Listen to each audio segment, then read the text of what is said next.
জাতীয় থেকে আন্তর্জাতিক, প্রান্তিক, জনপদ থেকে নগর চারপাশে ঠিক কী ঘটছে এই মুহূর্তে তা নিয়ে আয়োজন এখন চারদিক। সঙ্গে আছি আমি ফরহাদ বিন নূর। বিতর্কিত ৩ জাতীয় নির্বাচন আয়োজনে যাদের জড়িত তাদেরকে তদন্ত করে কমিটি গঠনের নির্দেশ দিয়েছেন ডক্টর মোহাম্মদ ইউনূস। সোমবার রাষ্ট্রীয় অতিথি ভবন যমুনায় জাতীয় ঐকমত্য কমিশনের বৈঠকে এই নির্দেশ দেন প্রধান উপদেষ্টা ও কমিশন প্রধান ডক্টর ইউনূস। বৈঠকে প্রধান উপদেষ্টা বলেন, সবাই জুলাই সনদের জন্য অধীর আগ্রহে অপেক্ষা করছে। আগামী জুলাই মাসের মধ্যে জুলাই সনদ জাতির সামনে উপস্থাপন করার ব্যাপারে আশাবাদ জানান তিনি। এ সময় প্রধান উপদেষ্টা তার যুক্তরাজ্য সফরে অভিজ্ঞতা বর্ণনা করে বলেন, লন্ডনে বাংলাদেশি কমিউনিটির অনেকেই সংস্কার নিয়ে জানতে চেয়েছেন। বাংলাদেশি শিক্ষার্থীরা এ ব্যাপারে খুব আগ্রহী। প্রবাসীরা ঐকমত্য কমিশনের কাজ নিয়ে মতামত দিয়েছেন। প্রবাসীদের ভোটাধিকার নিশ্চিতে সর্বোচ্চ চেষ্টা করার কথা জানান প্রধান উপদেষ্টা।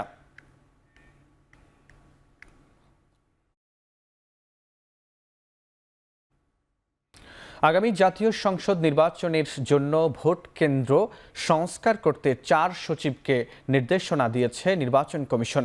সোমবার দুপুরে ইসির উপসচিব দেওয়ান মোহাম্মদ সারওয়ার জাহান স্বাক্ষরিত চিঠিটি পাঠানো হয়। স্থানীয় সরকার, কারিগরি ও মাদ্রাসা শিক্ষা বিভাগ, শিক্ষা মন্ত্রণালয় এবং প্রাথমিক ও গণশিক্ষা মন্ত্রণালয়ের সচিবকে এই চিঠি পাঠানো হয়েছে। চিঠিতে উল্লেখ করা হয়েছে, বিগত জাতীয় সংসদ নির্বাচনে ব্যবহৃত ভোট কেন্দ্র এবং আগামী নির্বাচনের সম্ভাব্য ভোট কেন্দ্রগুলোর মধ্যে অনেক প্রতিষ্ঠানে সীমানা প্রাচীর নেই। কিছু কিছু প্রতিষ্ঠানে দরজা জানালা জরাজীর্ণ অবস্থায় আছে। যে সকল শিক্ষা প্রতিষ্ঠানের সীমানা প্রাচীর নেই এবং ছোটখাটো মেরামত প্রয়োজন তা সংশ্লিষ্ট মন্ত্রণালয় বা বিভাগকে নিজস্ব অর্থায়নে সংস্কার করার নির্দেশ দিয়েছে ইসি। আগামী 17 জুলাইয়ের মধ্যে এই বিষয়ে প্রয়োজনীয় তথ্য প্রদান করতে বলা হয়েছে 4 সচিবকে। বিগত সংসদ নির্বাচনে ভোট কেন্দ্রের সংখ্যা ছিল 44,000-এরও বেশি। এবার সেই সংখ্যা আরও বাড়তে পারে।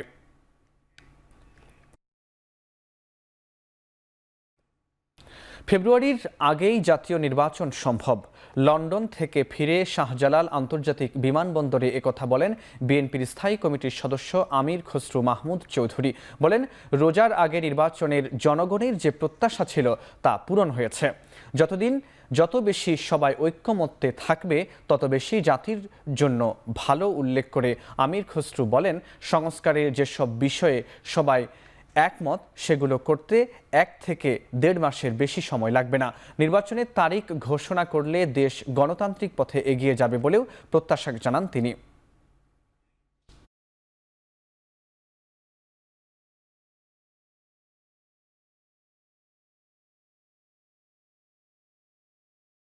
মনে হয় বাংলাদেশের মানুষের যে প্রত্যাশা ছিল যে দ্রুততম সময়ে, বিশেষ করে রোজার আগে, রমজানের মাস এটা আমাদের একটা সংযমের মাস এবং ধর্মীয় অনুভূতির মাস। তার আগে যে জনগণের নির্বাচনের যে প্রত্যাশা ছিল সেটা পূরণ হয়েছে আমি মনে করি।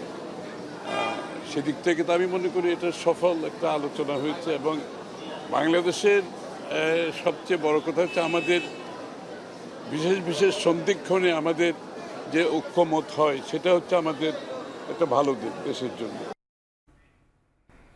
লন্ডন বৈঠকের পর দেশের রাজনীতিতে গুণগত পরিবর্তন হয়েছে বলে মন্তব্য করেন বিএনপির স্থায়ী কমিটির সদস্য ডক্টর আব্দুল মঈন খান। সোমবার বাংলাদেশে নিযুক্ত ব্রিটিশ হাইকমিশনার সারাহ কুকের সাথে বিএনপির বৈঠক শেষে একথা বলেন তিনি।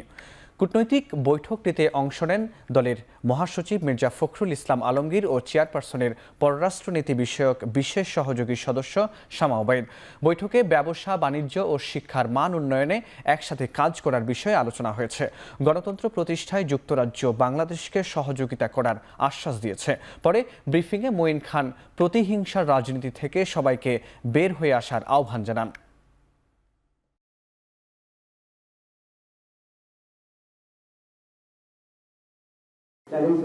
পর থেকে দেখছি আসলে কিন্তু বাংলাদেশের একটা গুণগত পরিবর্তন হয়েছে। এটা কিন্তু অস্বীকার করার কোনো উপায় নেই। বিএনপি কিন্তু প্রতিহিংসা রাজনীতিতে বিশ্বাস করে, সেটাকে মানুষের প্রতি হোক বা কোনো রাষ্ট্রের প্রতি হোক। আমরা একটা উদারনৈতিক রাজনৈতিক দল, আমার মধ্যপন্থী রাজনৈতিক দল। এখানে আসলে মানুষ যত দোষী দেখবে বিএনপিকে, আসলে কিন্তু দোষ দেওয়ার কোনো ভিত্তি নাই। অন্তর্বর্তী সরকারের কর্মকাণ্ডের বৈধতার জন্য পরবর্তী সংসদের উপর নির্ভর করতে হবে বলে স্মরণ করিয়ে দিয়েছেন বিএনপির স্থায়ী কমিটির সদস্য সালাহউদ্দিন আহমেদ। সোমবার জাতীয় প্রেস ক্লাবে জাতীয় ঐক্য আয়োজিত কল্যাণ রাষ্ট্রের বাজেট শীর্ষক সেমিনারে এ মন্তব্য করেন তিনি। সালাহউদ্দিন আহমেদ বলেন, বেশিরভাগ জনগোষ্ঠীর জন্য কল্যাণ বয়ে আনতে না পারলে সেই বাজেটকে গণমুখী বাজেট বলা যায় না। সরকার একে গণতান্ত্রিক বাজেট বলে স্বীকার করলেও তা থেকে দায় মুক্তির সুযোগ নেই বলেও মন্তব্য করেন তিনি। 10 মাস বাজেট তৈরির জন্য যথেষ্ট উল্লেখ করে তিনি বলেন, আমলাতন্ত্র থেকে কখনো গণবান্ধব বাজেট আসে না। এ সময় সরকারকে করমুক্ত আয়সীমা আরও বাড়ানোর অনুরোধ জানান বিএনপির এই নেতা।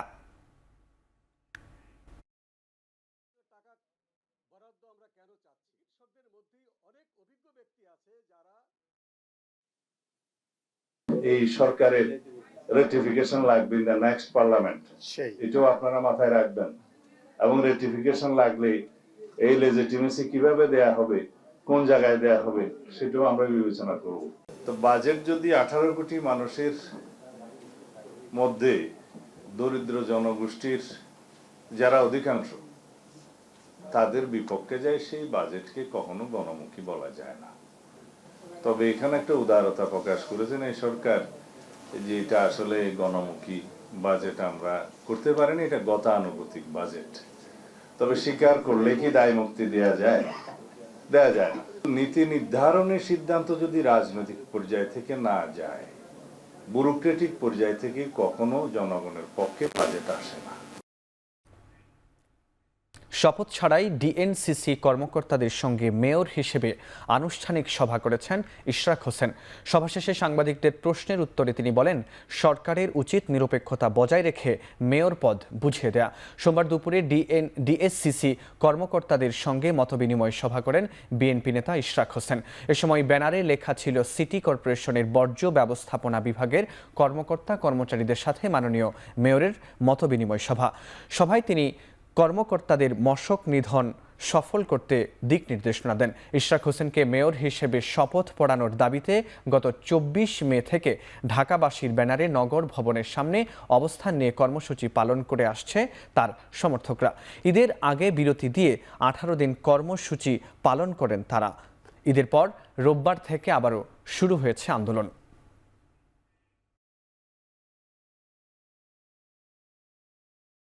দীর্ঘদিন এই আন্দোলন চলার ফলে বিভিন্ন ধরনের যে নাগরিক সেবা, সেই বিষয়গুলো আমাদেরকে মাথায় রাখতে হচ্ছে।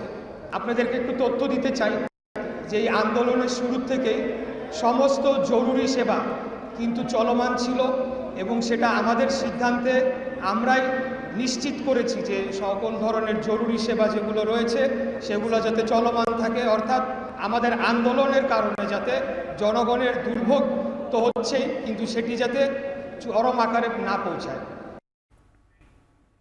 এক সপ্তাহের মধ্যে মানবতা বিরোধী অপরাধ মামলার আসামি শেখ হাসিনা এবং আসাদুজ্জামান খান কামালকে হাজির হতে ইংরেজি ও বাংলা পত্রিকায় বিজ্ঞপ্তি প্রকাশের নির্দেশ দিয়েছেন আন্তর্জাতিক অপরাধ ট্রাইব্যুনাল।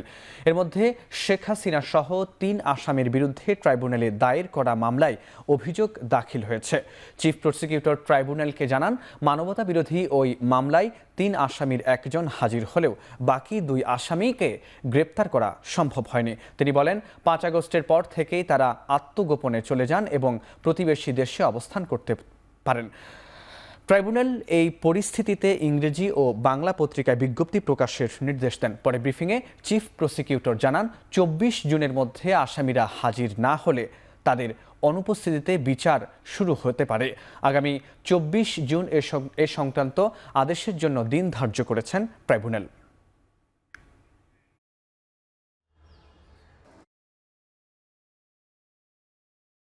প্রসিডিওর অনুযায়ী যেহেতু গ্রেপ্তার তাদেরকে করা যায়নি, সে কারণে আদালত আগামী 1 সপ্তাহের মধ্যে তাদেরকে হাজির হওয়ার জন্য, অর্থাৎ এই আসামি শেখ হাসিনা এবং আসাদুজ্জামান খান কামালকে আগামী 1 সপ্তাহের মধ্যে হাজির হওয়ার জন্য নির্দেশনা দিয়ে আদালতের এই আদেশটি 2টো বাংলাদেশের বহুল প্রচারিত পত্রিকায় বিজ্ঞপ্তি দেওয়ার জন্য আদেশ দিয়েছেন এবং এই বিজ্ঞপ্তি অনুযায়ী তারা যাতে হাজির হন আগামী 24শে জুন তাদেরকে সেই বিজ্ঞপ্তির মাধ্যমে জানিয়ে দেওয়া হবে 24শে জুনের মধ্যে তারা যাতে এই আদালতে এসে হাজির হয়ে এই বিচার প্রক্রিয়া মোকাবেলা করেন।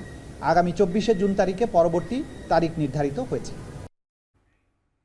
আন্তর্জাতিক অপরাধ ট্রাইব্যুনালে আওয়ামী লীগের সাবেক এক সংসদ সদস্যের বিরুদ্ধে গুমের উদ্দেশ্যে নির্যাতন ও 2 চোখ তুলে নেয়ার অভিযোগ করেছেন চট্টগ্রাম বিশ্ববিদ্যালয়ের এক ছাত্রদল নেতা। সোমবার ট্রাইব্যুনালে এসে অভিযোগ দেন তিনি। অভিযোগে নির্যাতিত ছাত্রনেতা বলেন 2016 সালের আগস্ট মাসে ঢাকা থেকে ট্রেনে কুমিল্লায় ফিরে নিজ বাসভবন কালিয়াজয়ীর উদ্দেশ্যে রিকশায় রওনা হন। রাত 1টার দিকে কুমিল্লা 5 আসনের তৎকালীন সংসদ সদস্য এস.এ. জাহেরের নেতৃত্বে 20 থেকে 25 জন আগ্নেয়াস্ত্রের মুখে তার গতিরোধ করে এবং পরে মাইক্রোবাসে তুলে নেয়। এরপর অজ্ঞাত স্থানে নিয়ে রড দিয়ে শরীর ও মাথায় এলোপাথারি নির্যাতনে এক পর্যায়ে ছাত্রলীগ নেতা আবু তৈয়ব ওপি ছুরি দিয়ে ভুক্তভোগীর 2টি চোখ উপড়ে ফেলেন।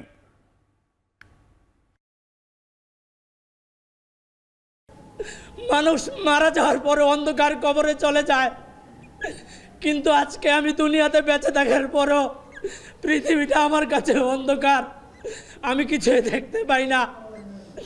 এই আমার না দেখার জন্য যারা দায়ী, আমি দেশবাসী, আমার প্রিয় দল জাতীয়তাবাদী দল বিএনপি, আপনারা যারা গণমাধ্যম কর্মী এবং দেশবাসীর কাছে আমি আমার সুষ্ঠু বিচার যেন পাই, আমি সকলের সহযোগিতা কামনা করি। 1 মাসের মধ্যে গুম বিষয়ক আইন করা হবে বলে জানিয়েছেন আইন উপদেষ্টা আসিফ নজরুল। সকালে সচিবালয়ে জাতিসংঘের মানবাধিকার কমিশনের গুম বিষয়ক প্রতিনিধি দলের সঙ্গে বৈঠক শেষে একথা বলেন তিনি। একই সঙ্গে গুম বিষয়ক আইনের অধীনে 2 মাসের মধ্যে স্থায়ী কমিশন গঠন করা হবে বলেও জানান তিনি। চলমান কমিশন যেখানে কাজ শেষ করবে সেখান থেকেই স্থায়ী কমিশনের কাজ শুরু করা হবে।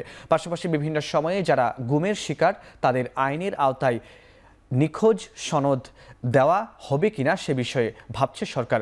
গুম প্রতিরোধ ও বিচারের ক্ষেত্রে কোনো প্রকল্প নয়, বরং বিদেশ থেকে বুদ্ধিবৃত্তিক ও কৌশলগত সহায়তা নেবে বাংলাদেশ।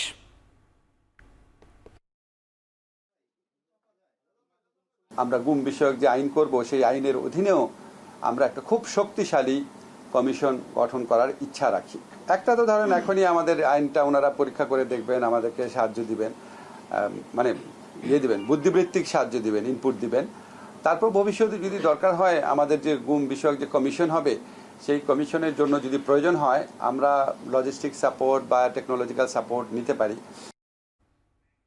সাবেক ভূমিমন্ত্রী সাইফুজ্জামান জাবেদের পর এবার যুক্তরাজ্যে থাকা বসুন্ধরা গ্রুপের চেয়ারম্যানের 2 সন্তানের সম্পদ জব্দের চিঠি দিয়েছে দুদক। সোমবার দুদকের নিয়মিত ব্রিফিংয়ে চেয়ারম্যান বলেন তাদের দেয়া তথ্যেই যুক্তরাজ্যে সাবেক ভূমিমন্ত্রীর 1025 কোটি টাকার সম্পদ জব্দ করা হয়েছে। এখন যুক্তরাজ্যের আদালতে অনুমতি মিললে পাচার হওয়া সম্পদ দেশে ফেরানো সম্ভব।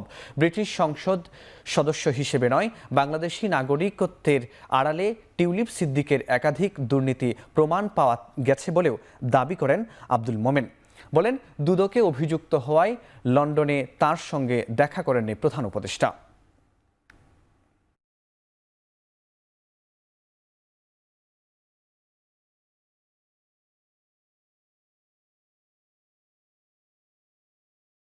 তিনি সফররত প্রধান উপদেষ্টার সাথে সাক্ষাৎ করতে চেয়েছেন।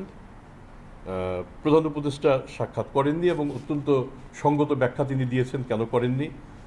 একজন অভিযুক্তের সাথে সাক্ষাতের সুযোগ বাংলাদেশে আমাদের আদালত সেভাবে দিচ্ছে কিনা, কাজে আমরা তো আমাদের ল্যান্ড অফ দ্য ল যেটা সেই আইন অনুসরণ করে আমরা কাজ করব।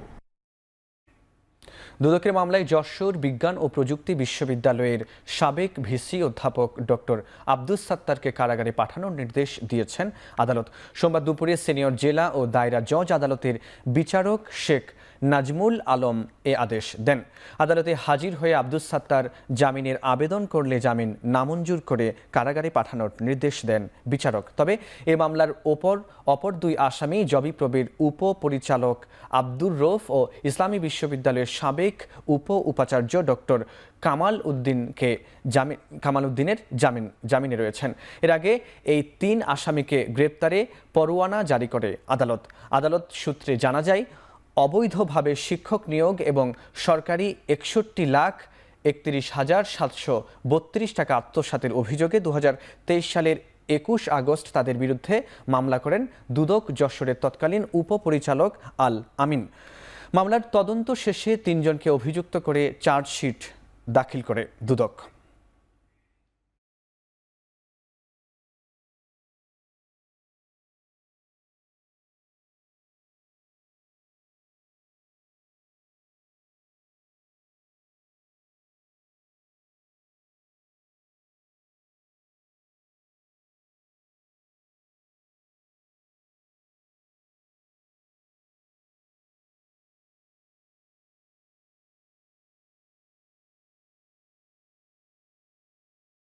এবার আন্তর্জাতিক প্রসঙ্গ। হামলা পাল্টা হামলার 4র্থ দিনে ইরানের আকাশ সীমার পূর্ণ নিয়ন্ত্রণ নেয়ার দাবি করেছে ইসরায়েল। অন্যদিকে যুদ্ধ চলাকালীন পরমাণু নিষ্ক্রিয়করণ চুক্তি থেকে বেরিয়ে যাওয়ার পরিকল্পনা করেছে ইরান। পারমাণবিক অস্ত্র তৈরির কোনো ইচ্ছা তেহরানের নেই বলে আবারও জানিয়েছেন ইরানের প্রেসিডেন্ট মাসুদ পেজেশকিয়ান। এমন অবস্থায় 4র্থ দিনেও ইসরায়েলের হাইফা আর তেল আবিবে ভয়াবহ ব্যালিস্টিক মিসাইল হামলা চালিয়েছে ইরান। এতে হাইফার তেল শোধনাগার ও তেল আবিবে থাকা মার্কিন দূতাবাস ক্ষতিগ্রস্ত হয়েছে। এখন পর্যন্ত প্রাণ গেছে 20 জনের বেশি ইসরায়েলির। অন্যদিকে ইসরায়েলের হামলায় ইরানের নিহতের সংখ্যা 200 ছাড়িয়েছে। ইরানের প্রতিশোধমূলক হামলার জবাবে তেহরানকে পাল্টা হামলার জন্য প্রস্তুত থাকতে বলেছে ইসরায়েল। অন্যদিকে ইসরায়েলকে পুরোপুরি শেষ না করে দেয়া পর্যন্ত সেখানকার গুরুত্বপূর্ণ স্থাপনায় হামলা অব্যাহত রাখার ঘোষণা দিয়েছে ইরানের বিপ্লবী গার্ড।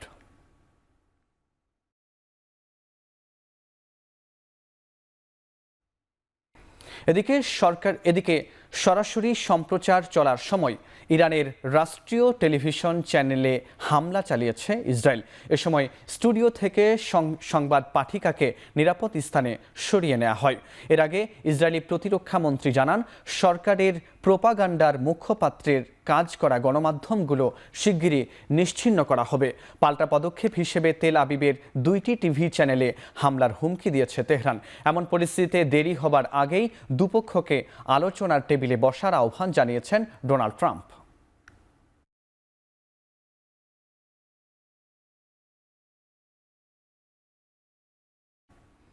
ইসরায়েলের গোয়েন্দা সংস্থার সদস্য ইসমাইল ফেকরিকে মৃত্যুদণ্ড দিয়েছে ইরান। দেশটির সুপ্রিম কোর্টের চূড়ান্ত অনুমোদনে সোমবার সকালে কার্যকর করা হয় তার মৃত্যুদণ্ড। মোসাদের সঙ্গে সহযোগিতা এবং অর্থের বিনিময়ে গোপন তথ্য পাচার করার অভিযোগ ছিল তার বিরুদ্ধে। ইরানের বিচার বিভাগ এক বিবৃতিতে জানায়, 2023 সালের ডিসেম্বরে ইরানের নিরাপত্তা সংস্থাগুলো পরিচালিত একটি অভিযানে গ্রেপ্তার করা হয় ইসমাইল ফেকরিকে। এ সময় মোসাদ সদস্যদের সঙ্গে সক্রিয়ভাবে যোগাযোগের প্রমাণ পাওয়া গেছে।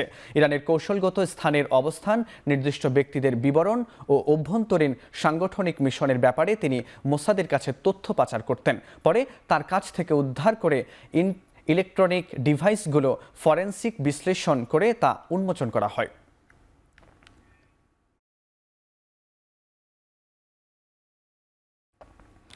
আক্রমণাত্মক অস্ত্র প্রদর্শনের অভিযোগে 5টি ইসরায়েলি প্রতিষ্ঠানকে নিষিদ্ধ করেছে প্যারিস এয়ার শো কর্তৃপক্ষ। প্রতিষ্ঠানগুলোর মধ্যে রয়েছে IAI, রাফায়েল, এলবিট, ইউভিশন ও অ্যারোনটিক্স। ইসরায়েলি প্রতিরক্ষা মন্ত্রণালয় জানিয়েছে, আক্রমণাত্মক অস্ত্র সরিয়ে নিতে প্যারিস এয়ার শো কর্তৃপক্ষ জারি করা অবৈধ নির্দেশ উপেক্ষা করা হয়েছে। তাই প্রতিহিংসার বশবর্তী হয়ে কালো দেয়াল দিয়ে ঢেকে দেওয়া হয়েছে প্রতিষ্ঠানগুলোর স্টল। ফরাসি কর্তৃপক্ষের সিদ্ধান্তের নিন্দা জানিয়েছেন ইসরায়েলি প্রেসিডেন্ট। মিসাইল ও গাইডেড বোমা তৈরির জন্য প্রসিদ্ধ IAI, রাফায়েল ও এলবিট। অন্যদিকে ড্রোন তৈরি করে ইউভিশন ও অ্যারোনটিক্স। বিশ্বের সবচেয়ে বড় এয়ার শো ও এরোস্পেস এক্সিবিশনটি আয়োজন করে ফ্রান্স এরোস্পেস ইন্ডাস্ট্রি।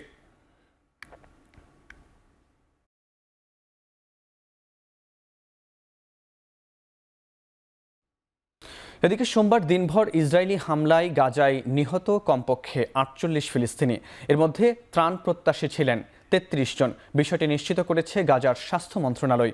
নিহতের মধ্যে অধিকাংশ মানুষই যুক্তরাষ্ট্র ও ইসরায়েল সমর্থিত খাদ্য বিতরণ কেন্দ্র গাজার হিউম্যানিটেরিয়ান ফাউন্ডেশনের সামনে অপেক্ষমান ছিলেন। এছাড়া নেটজারিম করিডোর ত্রাণ নেয়ার সময় ইসরায়েলের হামলায় আহত কমপক্ষে ৬০ জন। জাতিসংঘের তথ্য বলছে উপত্যকায় খাদ্য নিরাপত্তাহীনতায় ভুগছে ১৯.৫ লাখ ফিলিস্তিনি, যাদের মধ্যে ২.৫ লাখ মানুষের পরিস্থিতি সংকটাপন্ন।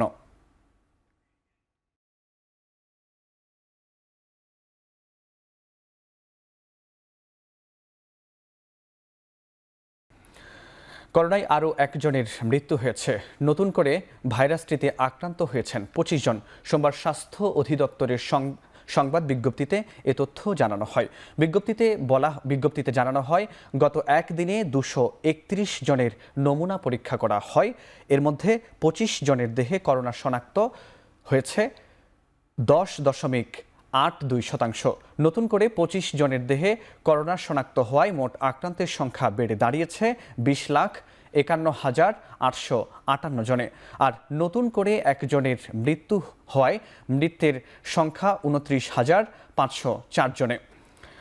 স্বাস্থ্য অধিদপ্তরের তথ্যমতে ২০২০ সালের ৮ মার্চ দেশে করোনা ভাইরাসের প্রথম রোগী শনাক্ত হয়। এর ১০ দিন পর ১৮ মার্চ করোনায় আক্রান্ত হয়ে প্রথম একজনের মৃত্যু হয়।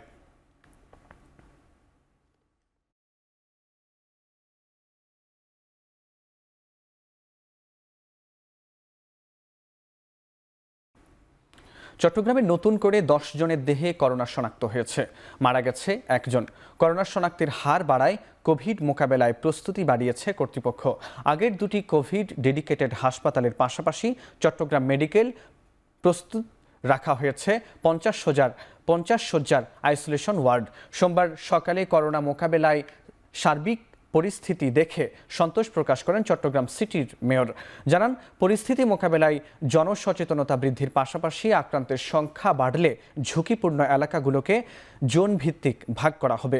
পরিস্থিতি মোকাবেলায় খুলনা মেডিকেলে প্রস্তুত রাখা হয়েছে ৪০টি আইসোলেশন বেড ও ১০টি আইসিইউ বেড। তবে কিট সংকটে কিছুটা ব্যাহত হচ্ছে শনাক্তের কাজ। বারবার আবেদন করেও মেলেনি নতুন কিট। এদিকে কিট সংকটে নরসিংদীর হাসপাতালগুলোতে এখনও চালু হয়নি কোভিড টেস্ট। রয়েছে আইসোলেশন এবং অন্যান্য সরঞ্জামেরও সংকট। দিন দিন এটা কিন্তু রোগী আক্রান্ত হচ্ছে এবং এর সংখ্যা বাড়ছে। সোফার আমাদেরকে এই জন্য সতর্কতামূলক ব্যবস্থা করতে হবে। যত ধরনের সতর্কতা আছে, ইভেন আমাদেরকে পরবর্তীতে ওইটাও চিন্তা করতে হবে যে জোনিং সিস্টেম আমরা করেছিলাম এলাকাভিত্তিক, red zone, green zone, yellow zone, এগুলো আমাদের চিন্তাভাবনার মধ্যে আছে। কাজে আজকে আমরা মনে করছি যে আমাদের যে প্রস্তুতি, এই প্রস্তুতির ব্যাপারে চট্টগ্রাম মেডিকেল কলেজের এসে আমার খুবই ভালো লেগেছে। ডেঙ্গু আক্রান্তের দিক থেকে শীর্ষে উপকূলীয় জেলা বরগুনা। দিন দিন বেড়ে চলেছে আক্রান্ত ও মৃত্যুর সংখ্যা।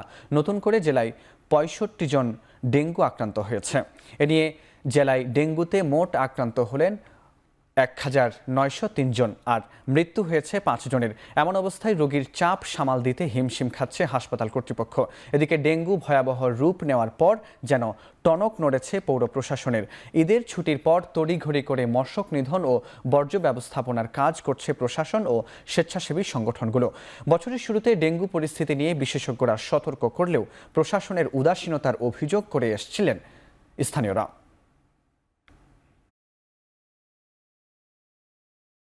বিস্ফোরক দ্রব্যের মামলা থেকে খালাস পেয়েছেন বিএনপির যুগ্ম মহাসচিব শহীদ উদ্দিন চৌধুরী অ্যানি সহ ৯ জন।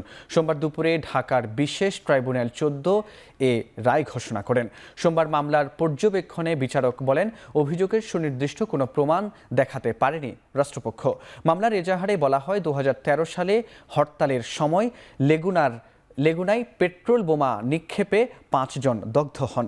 গাড়ি পোড়ানোর মামলায় বিএনপির প্রয়াত নেতা সাদেক হোসেন খোকা ও অ্যানি সহ 10 জনকে আসামি করা হয়। খালাস পেয়ে অ্যানি বলেন, বিএনপির অনেক নেতাকর্মী এখনও আওয়ামী লীগের দেয়া মিথ্যা মামলায় দিনের পর দিন আদালতে হাজির হচ্ছে।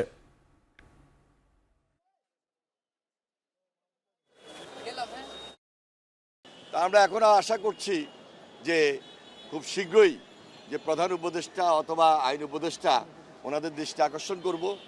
সাধারণ অনেক নেতাকর্মী আছেন, আমি মনে করি একদম তৃণমূল পর্যায় থেকে যারা আমরা আছি সবার মামলাগুলো প্রত্যাহার করা ইমিডিয়েট খুব বেশি দরকার। ক্ষমতায় গেলে বিএনপি প্রত্যন্ত এলাকায় ছড়িয়ে থাকা প্রতিভাবানদের পৃষ্ঠপোষকতা করবে বলে জানিয়েছেন বিএনপির সিনিয়র যুগ্ম মহাসচিব রুহুল কবির রিজভী। সোমবার সকালে চট্টগ্রামের বাঁশখালীতে ড্রোন নির্মাতা মোহাম্মদ আশির উদ্দিনের সাথে সৌজন্য সাক্ষাৎ শেষে এ মন্তব্য করেন তিনি। বিএনপির ভারপ্রাপ্ত চেয়ারম্যান তারেক রহমানের নির্দেশে তরুণ ড্রোন নির্মাতা আশির উদ্দিনের গ্রামের বাড়ি পুচছড়িতে যান রুহুল কবির রিজভী। কথা বলেন আশির উদ্দিন সহ তার পরিবারের সদস্যদের সাথে, দেখেন তার তৈরি ড্রোন। এ সময় নিজের তৈরি প্রযুক্তির বিভিন্ন দিক তুলে ধরে তরুণ ড্রোন নির্মাতা আশির উদ্দিন রাষ্ট্রীয় পৃষ্ঠপোষকতা প্রত্যাশা করেন। সফলতার পাশাপাশি তুলে ধরেন বিভিন্ন প্রতিবন্ধকতার কথাও। তরুণ এই নির্মাতার কাজে এগিয়ে নিতে আর্থিক সহায়তা প্রদান করে আমরা বিএনপি পরিবার নামের সংগঠন 2016 সাল থেকে শুরু করে বিমানের 6 শতাধিক মডেল ও বিভিন্ন মডেলের 10টি ড্রোন তৈরি করে আশির। তার বেড়ে ওঠার ক্ষেত্রে, গড়ার ক্ষেত্রে, তার অনুশীলনের ক্ষেত্রে, তার গবেষণার জন্য যা যা প্রয়োজন আমরা যদি বিএনপি অর্থাৎ বিএনপি যদি ক্ষমতায় আসে সেই সকল ব্যবস্থা তাকে করতে হবে এবং করবে, এবং উচ্চ শিক্ষার যে ব্যবস্থা হয় সেটাও রাষ্ট্র দেখবে, এটা আমাদের বিশ্বাস। চলতি অর্থ বছরের 15 দিন বাকি থাকতেই কন্টেইনার পরিবহনে রেকর্ড করেছে চট্টগ্রাম বন্দর। 2024-25 অর্থ বছরের 15 জুন পর্যন্ত আমদানি রপ্তানি পণ্যবাহী কন্টেইনার হ্যান্ডলিং হয়েছে 31,71,000 TEUs। সোমবার এক প্রেস বিজ্ঞপ্তিতে এ তথ্য জানায় বন্দর কর্তৃপক্ষ। সেখানে বলা হয়, কন্টেইনার হ্যান্ডলিংয়ের এই সংখ্যা গত বছরের চেয়ে 4.63% বেশি। গত 2023-24 অর্থ বছরের মোট কন্টেইনার হ্যান্ডলিং হয়েছিল 31,68,000। সে হিসাবে প্রায় 3,000 TEUs বেশি কন্টেইনার এ অর্থ বছরে পরিবহন হয়। এটিকে অভাবনীয় সাফল্য হিসেবে দেখছে বন্দর কর্তৃপক্ষ। বন্দরে ডিজিটালাইজেশনের কারণে জুলাই গণ অভ্যুত্থান, রাজনৈতিক অস্থিরতা, দুর্যোগ সহ নানা বাধা পেরিয়ে এ সাফল্য এসেছে তাদের দাবি।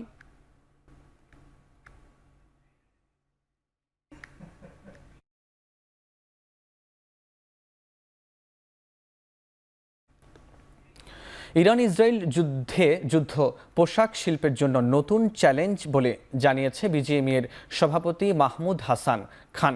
বিকেলে বিজিএমইএর কার্যালয়ে 2025 থেকে 27 মেয়াদের নবনির্বাচিত পরিচালনা পর্ষদের দায়িত্ব গ্রহণ অনুষ্ঠানে একথা বলেন তিনি।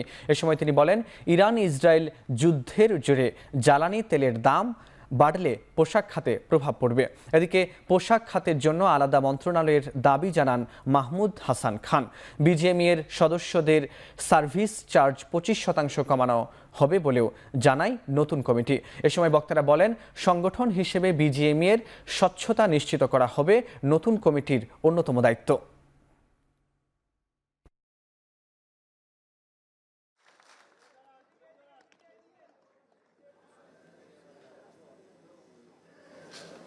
ইসরায়েল আর ইরানের যুদ্ধটা আমাদের জন্য একটা নতুন চ্যালেঞ্জ। কারণ হচ্ছে এরপরে যদি ফলে তেলের দাম বৃদ্ধি পেলে সেটার একটা রিকারিং এফেক্ট সবার উপর পড়বে এবং পোশাক শিল্প এর থেকে বাদ যাবে না।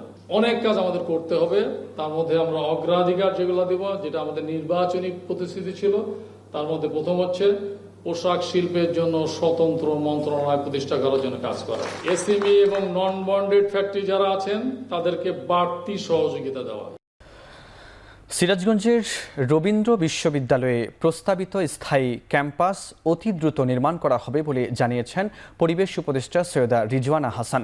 সোমবার শাহজাদপুর উপজেলার রেশমবাড়িতে অবস্থিত রবীন্দ্র বিশ্ববিদ্যালয়ের প্রস্তাবিত স্থায়ী ক্যাম্পাস পরিদর্শন শেষে একথা বলেন তিনি। এর আগে উপজেলার অস্থায়ী ক্যাম্পাসের শিক্ষক ও শিক্ষার্থীদের সঙ্গে মতবিনিময় করেন উপদেষ্টা। বলেন, স্থায়ী ক্যাম্পাস স্থাপনের দাবি যৌক্তিক। এ বিষয়ে সরকার অত্যন্ত আন্তরিক। বিষয়টি ইতোমধ্যে একনেকে প্রস্তাব করা হয়েছে।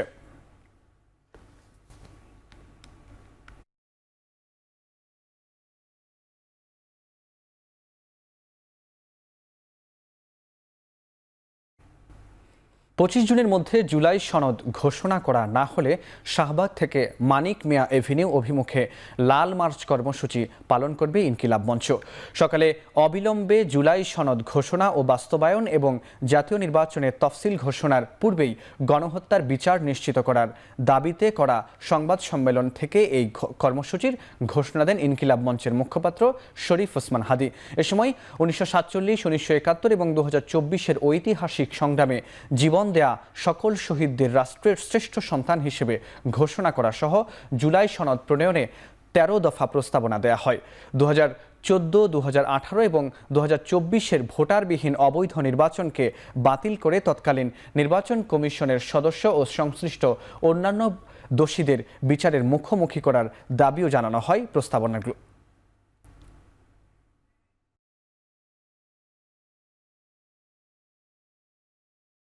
আগামী 25 জুন সরকারের এই তারিখ শেষ হবে। তার মধ্যে যদি এর কোনো পদক্ষেপ সে না নেয়, আগামী 25 জুন শাহবাগ থেকে বাংলাদেশের সকল জুলাই যোদ্ধাদেরকে নিয়ে আমরা তাদেরকে আহ্বান করছি, শাহবাগ থেকে মানিক মিয়া এভিনিউ অভিমুখে লাল মার্চ ঘোষণা করছি। স্বাধীনতার পর কোনো সরকার জনগণের ভাগ্যের উন্নয়নে কাজ করতে পারেনি বলে মন্তব্য করেছেন জামায়াতে ইসলামের সহকারী সেক্রেটারি জেনারেল মাওলানা এটিএম মাসুম। সোমবার সন্ধ্যায় নরসিংদীতে আয়োজিত এক আলোচনা সভায় একথা বলেন তিনি।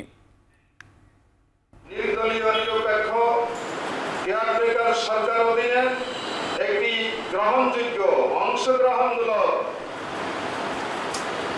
অবাধে নিজেদের প্রার্থীকে ভোট দেওয়ার মতো পরিবেশ নিশ্চিত করে জনগণের নির্বাচিত প্রতিনিধিদের মাধ্যমে যাতে দেশটা চলতে পারে সে ধরনের একটি নির্বাচন আমরা চাই। এই নির্বাচন যদি বাংলাদেশে হতে হয় তাহলে এর আগে নির্বাচনী কার্যক্রমের সংস্কার সাধন করতে হবে। চট্টগ্রামের রামুতে যাত্রীবাহী বাসের সঙ্গে কাভার্ড ভ্যানের সংঘর্ষে নারী শিশুসহ 3 জন নিহত হয়েছেন। এ ঘটনায় আহত হয়েছে আরও 7 জন। সোমবার সকাল 8টার দিকে চট্টগ্রাম কক্সবাজার মহাসড়কের রামুতে রশিদনগর এলাকায় সড়ক দুর্ঘটনা ঘটে।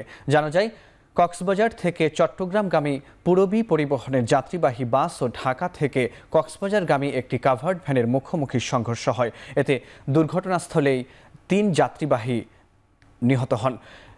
নিহতের মধ্যে 1 জন পুরুষ, 1 জন নারী এবং 1 শিশু। এছাড়া আহত 7 জনকে উদ্ধার করে কক্সবাজার সদর হাসপাতালে চিকিৎসার জন্য পাঠানো হয়েছে। এদিকে কুষ্টিয়া সদর উপজেলার বিত্তিপাড়া এলাকায় যাত্রীবাহী বাস ও ট্রাকের সংঘর্ষে 1 জন মারা গেছেন। নিহত রাশেদুল ইসলামী বিশ্ববিদ্যালয়ের আরবি ভাষা ও সাহিত্য বিভাগের 2018-19 শিক্ষাবর্ষের শিক্ষার্থী।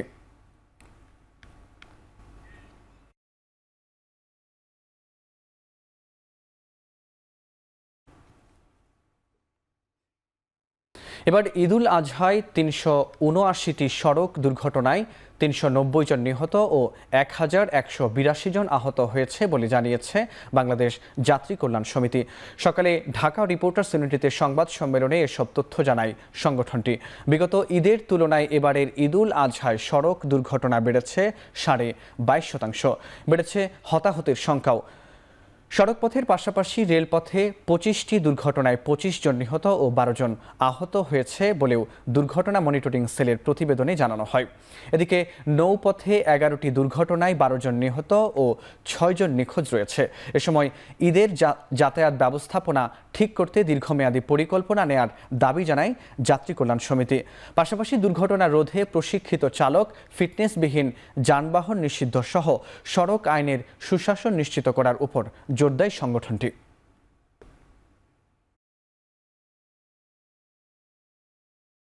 ভোক্তা অধিকার সংরক্ষণ অধিদপ্তর, বিআরটিএ, সেনাবাহিনী, পুলিশ সহ সরকারি সংস্থাগুলো তৎপরতা দৃশ্যমান থাকলেও মানুষের দুর্ভোগ লাঘব করা যায়নি।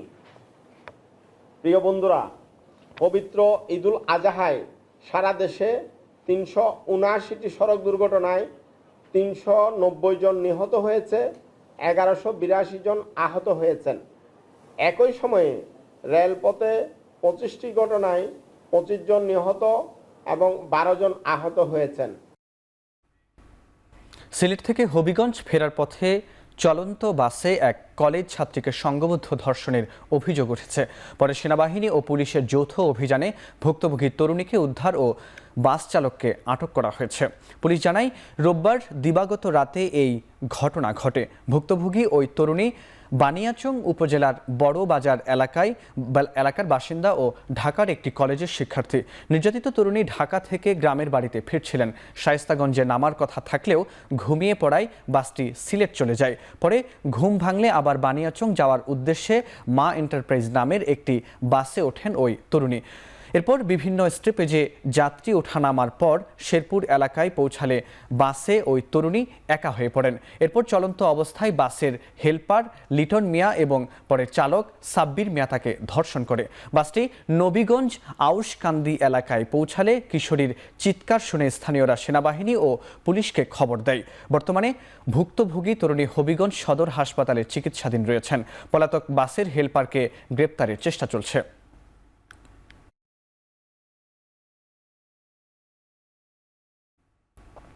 চাঁদা না দেওয়ায় ময়মনসিংহে এক ক্লিনিক মালিককে মারধর করেছে দুর্বৃত্তরা। এমন অভিযোগ তুলে জেলা প্রশাসকের কাছে স্মারকলিপি দিয়েছে Bangladesh clinic and diagnostic owners অ্যাসোসিয়েশনের ময়মনসিংহ শাখা। সোমবার দুপুরে জেলা প্রশাসনের সম্মেলন কক্ষে এ স্মারকলিপি তুলে দেন সংগঠনের নেতারা। এ সময় জড়িতদের বিরুদ্ধে ব্যবস্থা নেওয়ার আশ্বাস দেন জেলা প্রশাসক। পাশাপাশি চাঁদাবাজদের বিরুদ্ধে অভিযোগ গড়ে তুলতে সংগঠনের নেতাদের প্রতি আহ্বান জানান তিনি।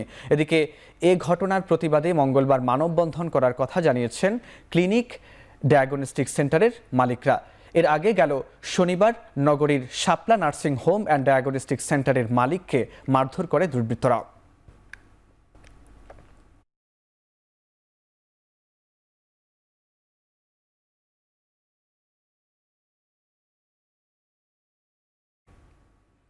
সংবাদপত্রের কালো দিবস উপলক্ষে যশোরে এক আলোচনা সভা অনুষ্ঠিত হয়েছে।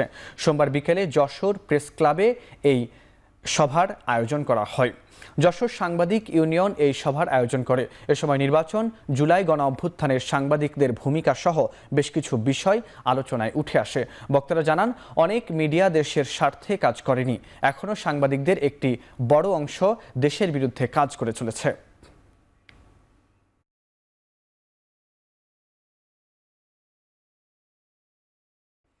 সিঙ্গাপুরের বিপক্ষে ম্যাচ হারের পর থেকেই জাতীয় দলের হেড কোচ হেভিয়ার ক্যাব্রেরার অপসারণের দাবি উঠেছে চারদিকে। তবে দলের দায়িত্ব নেয়ার পর 38 ম্যাচে 19 ম্যাচ হারা কোচের পারফরম্যান্সে খুশি বাফুফে নির্বাহী সদস্য মঞ্জুরুল আলম। আমি ওনার পারফরমেন্সে যেটুকু দেখেছি যে ওই যে খেলাটা হয়েছে, হ্যাঁ, দর্শকরা কিন্তু বাংলাদেশ এবং সিঙ্গাপুর একটা প্রতিদ্বন্দ্বিতামূলক একটা খেলা দেখেছে। হ্যাঁ, সেক্ষেত্রে আমি কিন্তু খেলাতে আমি খুশি। হংকংয়ের সাথে 2টা ম্যাচ আছে, সিঙ্গাপুরের সাথে ম্যাচ আছে, ইন্ডিয়ার সাথে আরও ম্যাচ, আমাদের তো 4টা ম্যাচ হাতে রয়ে গেছে। হ্যাঁ, তো আমরা তো এই মুহূর্তে বলতে পারি না যে আমি ব্যক্তিগত চাচ্ছি যে এই মুহূর্তে আমি ওনার পদত্যাগ চাচ্ছি না। চট্টগ্রামে ক্যাম্প করতে বিসিবি একাডেমি ছেড়েছে পাইপলাইনে থাকা ক্রিকেটারদের নিয়ে গঠিত বিসিবির 28 সদস্যের হাই পারফরম্যান্স ইউনিট। এইচপি দলের প্রথম ধাপে 17 জুন থেকে চট্টগ্রামের শহীদ ফ্লাইট লেফটেন্যান্ট মতিউর রহমান স্টেডিয়ামে অনুষ্ঠিত হবে ক্যাম্প, যা চলবে আগামী 15 জুলাই পর্যন্ত।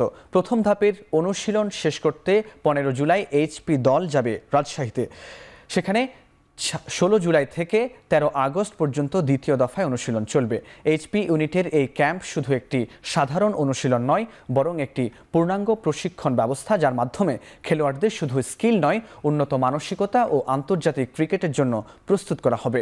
2 ভেন্যুতেই ঘাস ও স্পোর্টিং উইকেট চাওয়া হয়েছে বলে জানিয়েছে এইচপির হোড কোচ ডেভিড হ্যাম্প।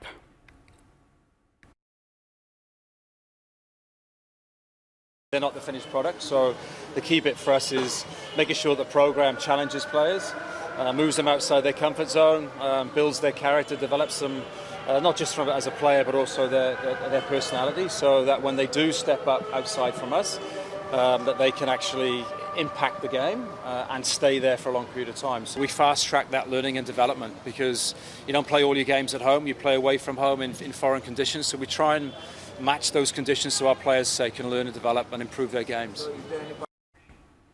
আগামী 30 সেপ্টেম্বর পর্দা উঠছে ভারতে অনুষ্ঠেয় নারী ওয়ানডে বিশ্বকাপের। নারী ক্রিকেটের এই মেগা আসরের সূচি প্রকাশ করেছে আইসিসি। আসরের উদ্বোধনী ম্যাচে শ্রীলঙ্কার মুখোমুখি হবে ভারত।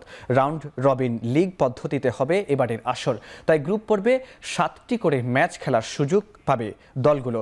কলম্বোতে বাংলাদেশের প্রথম ম্যাচ পাকিস্তানের বিপক্ষে 2 অক্টোবর। ভারতের মাটিতে বিশ্বকাপ হওয়ায় এই আসরে পাকিস্তান তাদের সবগুলো ম্যাচ খেলবে শ্রীলঙ্কায়।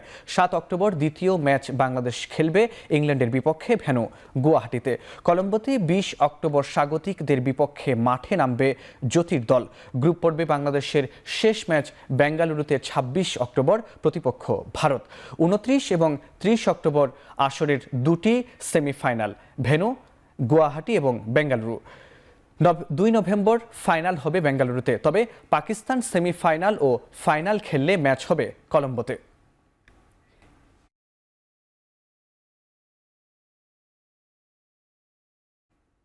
শেষ করছি এখন চারদিক। এখন টেলিভিশন ওয়েবসাইটে দেখতে ভিজিট করুন www.ekhon.tv। এছাড়া ফেসবুকে দেখতে ভিজিট করুন facebook.com/tv.ekhon এবং ইউটিউবে দেখতে ভিজিট করুন youtube.com/t/ekhon tv।